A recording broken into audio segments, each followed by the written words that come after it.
અને આગળ નજર કરીએ મહત્વના સમાચાર પર તો વંદે ભારત ટ્રેનને લીલી ઝંડી વડાપ્રધાન નરેન્દ્ર મોદી દ્વારા આપવામાં આવી છે તેને લઈને મહત્વના સમાચાર આપના સુધી પહોંચાડીએ। જ્યારે હાલ આ દ્રશ્યો આપ જોઈ રહ્યા છો, વડાપ્રધાન નરેન્દ્ર મોદી અત્યારે હાલ વંદે ભારત ટ્રેનની અંદર પ્રવેશ્યા છે અને જે મુલાકાત લઈ રહ્યા છે, જે લોકો અત્યારે વંદે ભારત ટ્રેનની મુલાકાત લઈ રહ્યા છે તે મુલાકાતીઓની પણ, તે પ્રવાસીઓની પણ વડાપ્રધાન નરેન્દ્ર મોદી મુલાકાત લઈ રહ્યા છે। તેમની સાથે ચર્ચા કરવામાં આવી રહી છે। તે બાળકોને પણ વડાપ્રધાન નરેન્દ્ર મોદી મળ્યા હતા અને આ વંદે ભારત ટ્રેનને વડાપ્રધાન નરેન્દ્ર મોદી દ્વારા લીલી ઝંડી આપવામાં આવી છે। ત્યારે મહત્વનું છે કે 3 અલગ અલગ વંદે ભારત એક્સપ્રેસ ટ્રેનને વડાપ્રધાન નરેન્દ્ર મોદી લીલી ઝંડી આપવાના હતા। ત્યારે બેંગ્લોર બેલાવેલી વચ્ચે પણ હવે વંદે ભારત ટ્રેન દોડશે।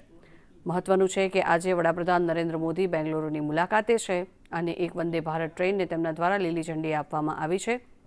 બાળકો સાથે આ વંદે ભારત ટ્રેને આજે તેની સફર શરૂ કરી છે। ત્યારે વડાપ્રધાન નરેન્દ્ર મોદીએ પણ ત્યાં હાજરી આપી હતી, લીલી ઝંડી આપી હતી અને તે બાળકોને પણ તેઓ મળ્યા હતા।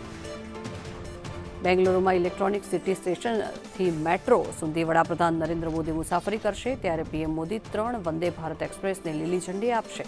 ત્યારે બેંગ્લુરુ અને બેલાગવી વચ્ચે વંદે ભારત એક્સપ્રેસ ટ્રેનની શરૂઆત કરવામાં આવશે।